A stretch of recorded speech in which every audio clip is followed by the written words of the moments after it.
You look, yesterday you look like a little bit shy guy, but you become like this bucket today. So, thank you so much, guys. Thank you so much, Miftah Institute, to invite me here. And thank you guys for coming. I'm very good to see you guys. This is my first time here in Michigan.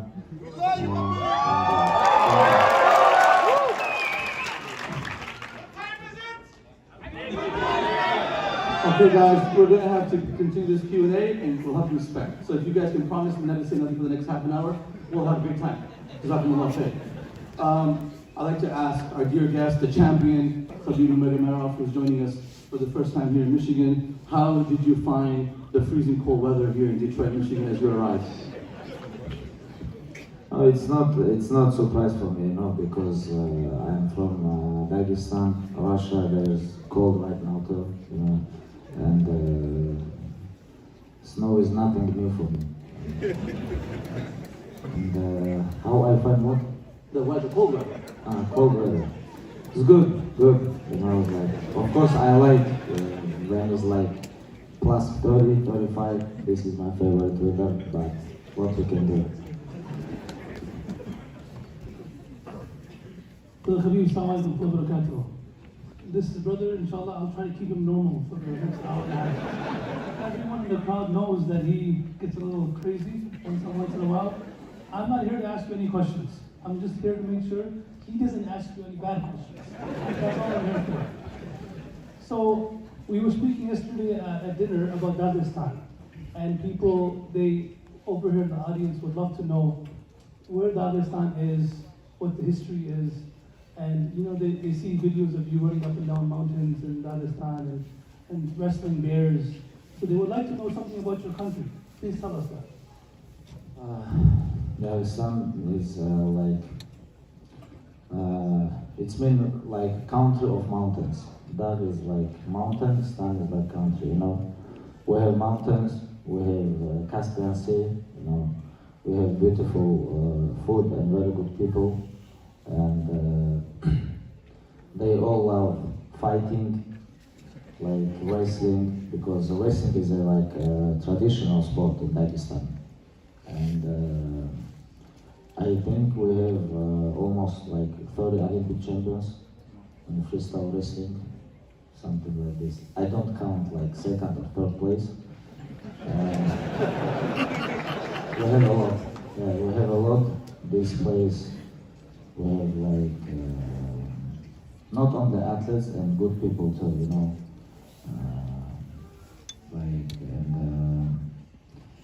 what else? We have UFC champion. You told us that there's how many graves of Sahaba over there? Yeah, we have in South Dagestan, in Derbent, we have like 40 graves of Sahabis. And the Islam come to us when it was Umar was Khalifa, like long time ago, when just Islam started, And yeah, it's like good people, good weather, I think you guys have to come. Inshallah, he will come. He won't come, though. I'll make sure he doesn't come. We watched you come from Dagestan. Before you came to the UFC, some of us followed you. Why are the fighters from Dagestan turning out to be the champions? Now Islam is running to become the champion. Why? Is it the food? Is it the mountains? Is it the weather? Why are so many champions coming from Dagestan? It's a good question. I think because people love sport there. Like right now we have 3 contenders from Dagestan. Nobody in the world has not even country. Even USA, they don't have 3 contenders. 57, 70 kilo and 93 kilo, we have 3 contenders, And this year they can become champion. Like Islam, Ankalaev and Askar, these 3 guys can become champion from Dagestan, Even USA is not close like this. I know USA is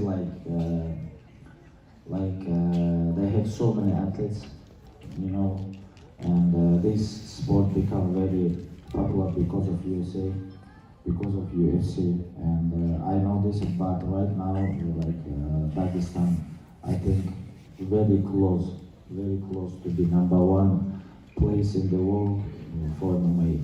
I talk about like sport, and I think because, for example, we have best wrestling school, best Wushu Sanda school, best grappling school in Russia, in Dagestan. Like all best guys, they live in Dagestan, they from Dagestan, you know. Even when we watch like amateur competition, they all champions from Dagestan, you know. So a lot of things like, even now, like how many, like almost 30 fighters from Dagestan in the UFC. But I know like if we can watch like other fighters who not fighting in UFC, but they level UFC level fighters, you know.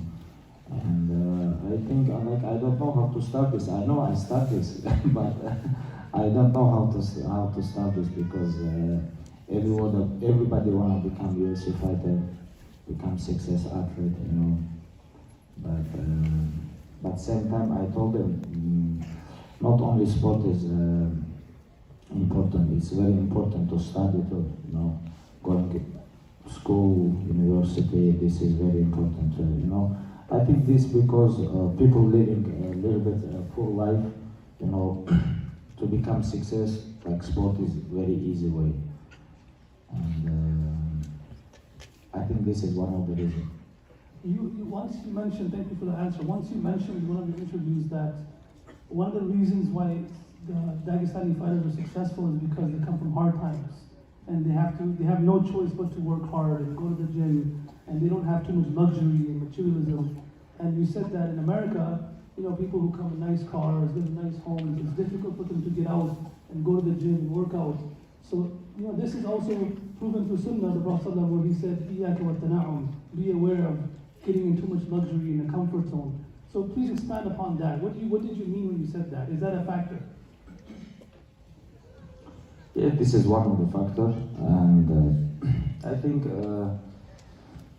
like so many people from around Russia and around the world, they coming to see like why is like Dagestan athletes so success, but I think not many people see that when they come, because they come and they land in capital city and they stay capital city and they see normal life and they don't understand why, but they don't see other life. Other life is like from village, because like for example, if you guys come, you guys gonna stay in capital city. It's like almost in like Detroit or other big cities. Like for example, we have 1 million people living in capital city, and this is like city life. You know, this is completely different. But what about other 2.5 million who live in village? This is the real Dagestan life. But if people wanna see the real Dagestan life, they have to come to village. But if they come to village, they cannot stay there because they don't have hotels. You understand? And not many people understand when they come and they wanna see, they wanna feel real Dagestan life. They stay in Makhachkala, capital city, and they move. And they think nothing special here. And some of the reason I like this, because when people don't understand, they cannot learn, you know. Because sometimes you have to keep secret, you know. Why you become success, you know. Because I'm from village, you know. I'm from village life, and I know what is this. And I was in capital city. I know both sides, and I like more village life because more discipline, like you understand, you can be appreciated for Allah, for life, for your parents, for everybody, when you know real village life.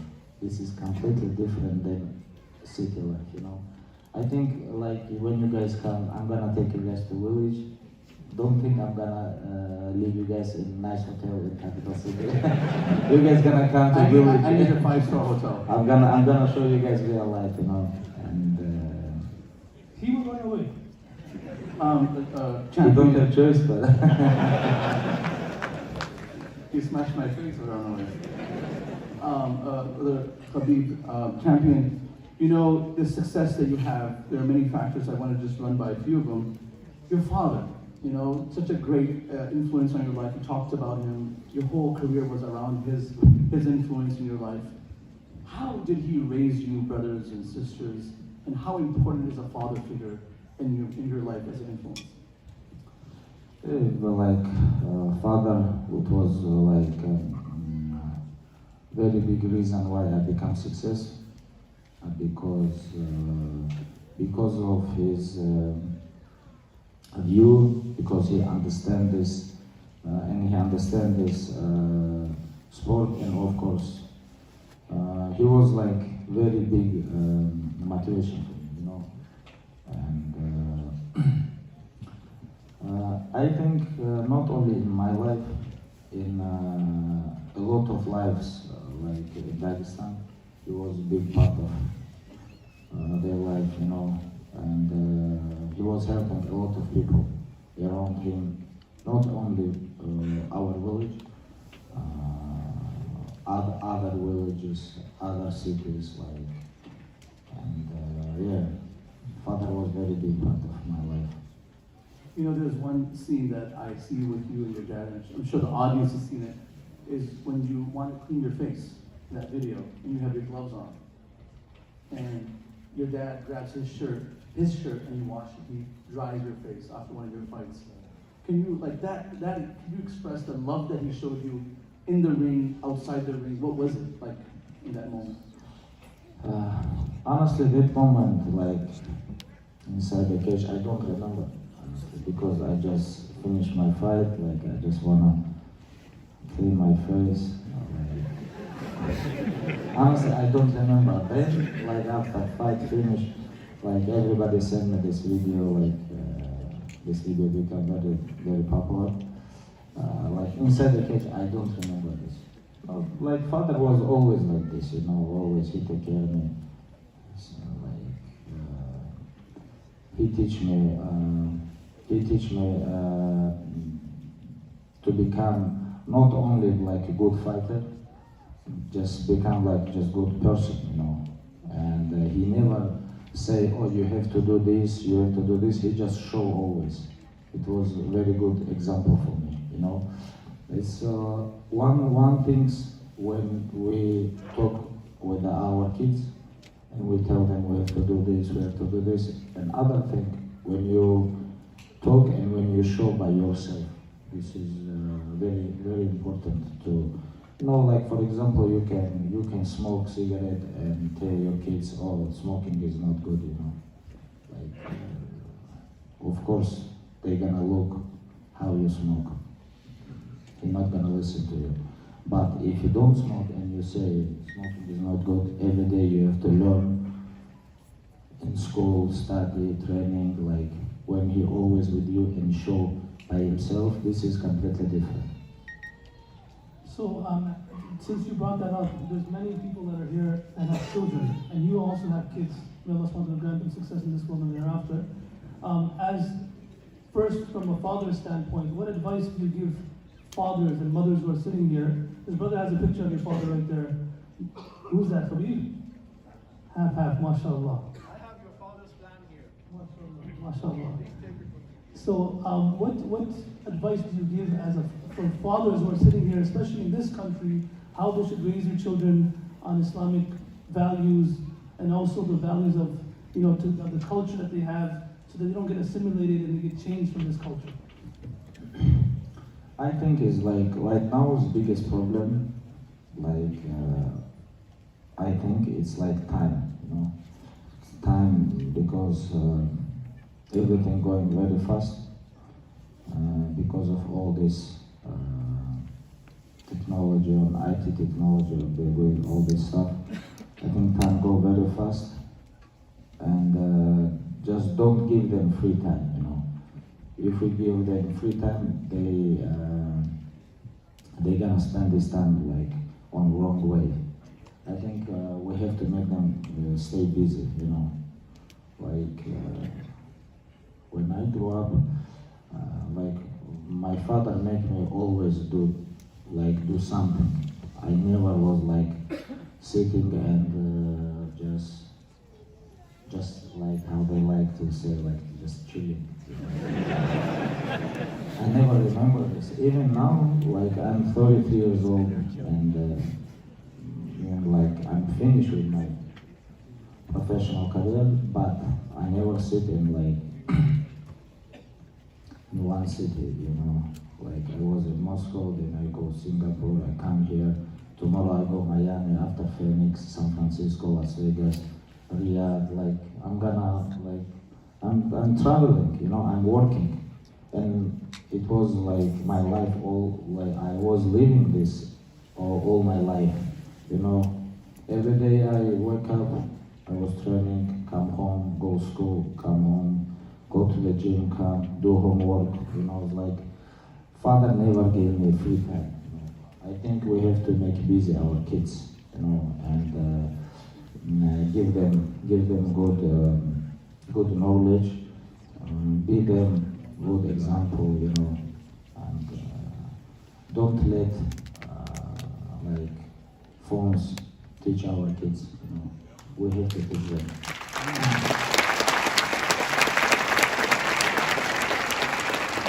You know, Khabib, a champion, there was two scenes in your career that are memorable. Many scenes are unforgettable. One is the Poirier fight when your dad was on your side. He was outside the cage. Well, his life was not a movie, scenes. Moments. For me, it was a movie. It was unbelievable. It was like I was in a dream. It was so much unbelievable. So in that moment when you had your father around you outside the cage and you had to have this outside and you met at Emirates, that feeling, how did that feel, that celebration? And then I'll ask you the second question. And then when you won against Gaethje and you didn't have your father on your side, how did it feel? With Dustin Poirier when I fight, yeah, it was first time in UFC career father was on my corner, because all other fights when I fight outside Russia, in the US, like Canada, Brazil, on that countries he cannot come, you know, and I was fighting alone always. Yeah, and when I fight with Dustin Poirier in Abu Dhabi, it was first time when he was with me in corner. You know, honestly, I feel pressure. I feel pressure when he was with me a little bit. But I remember, like when we go to the cage, inside the cage, I look at father and I feel like he's very nervous, you know, because I remember, and that time it was 2019. And the last time when he was cornering me, it was 2011. It was 8 years ago. 8 years between us when he was cornering me, you know. And I remember like 8 years ago, it was different.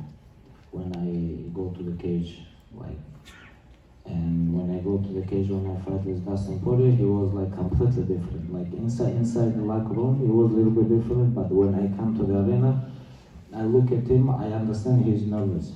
I tell him, hey, how you feel? He say, I'm okay, but I feel it's not okay.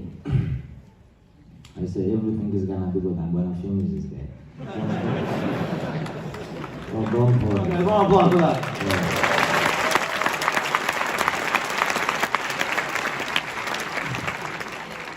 He's like, look at me, he says, stay focused. Stay on the plan, and you know, and I remember like it was in front of me, in front of father. It was like maybe 2 meters, maybe very close when Dustin tried to choke me, like, and I'm like thinking like Dustin is like crazy guy. He think I'm gonna attack in front of my father.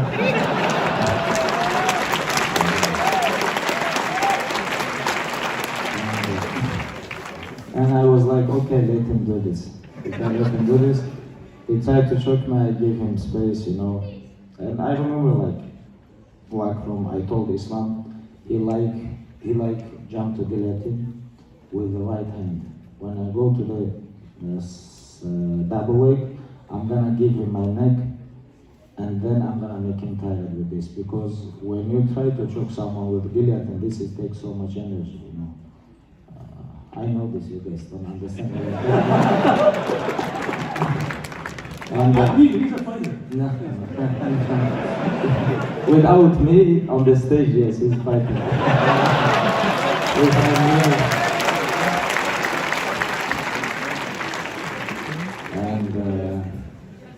Yeah, like, he tried to choke me first, I move, I come back, like twice I give him my neck, and after that I feel him, because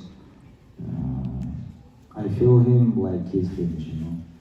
And then, like, when father was, it was like an amazing feeling, you know. This is completely two feelings. When I fight with Gaethje, last fight, without father, and fight with Poirier with father, this is like completely two different feelings. May Allah give your father the highest place in Jannah. May Allah unite us with him in the Prophet and Firdaus. And I wasn't there. I was watching this. I wasn't around the cage, but when you're punching Conor McGregor in the face, and you said, "Let's talk."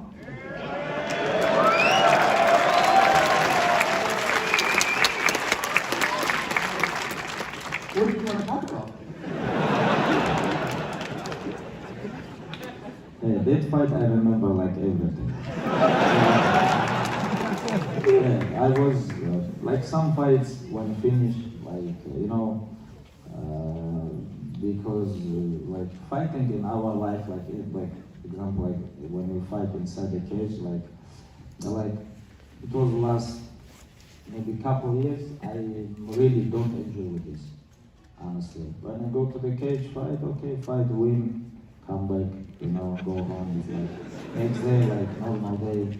Like people come to me, oh, you win the fight, win the next fight. I'm like tired about when the next fight, you know. It's like when it's gonna finish, you know. I really don't enjoy with this, like except this fight. This fight, I like. This fight. I was like, I remember like I was waiting this fight, you know. It's like, I really want to fight, you know. On this fight, it's like, okay, like when I fight with Dustin Poirier, I'm like, okay, I'm champion. This is another contender. I'm gonna fight with him, and okay, if I beat this guy, people gonna say, okay, Khabib, we know you better than him, you beat him. Like nothing special, you know. This is nothing to, you know, to show the people, like even when I fight with Justin Gaethje, all people say he very good wrestling, like good defense, good striking. Like people talk about like, oh, he's good challenge. I'm like okay, they don't know me, they don't understand. Like I'm like, okay, I'm gonna beat this guy. If I finish in first round, they're gonna say, oh, very easy fight. Okay, let's finish in the second round. Something like this. Of course, I know anybody can lose, like but my confidence was like in the high level, you know, because all my life I was training so hard, and these guys, they already lose a couple times, and some of them finish them, some of them choke them, you know. It's like this is nothing special. But when I go to the cage with this guy, I was like, I was there, like my mind was very want to fight with him, you know, to show the people who is and who I am, you know. This is completely two different person, you know. Even like we talk about like personality of like athlete, like I just want to show this guy and me, we two different level. Of course, we fight same time, same night, each other, but we're not on same level. I just want to show this for million people around the world. I was very motivating for this fight when I go to the cage, because of his personality, you know, because of what he represents, because of what he showed, because of his because of a lot of things. I think because of like millions of people around the world like him. just want to show them world is completely different than they think. You know.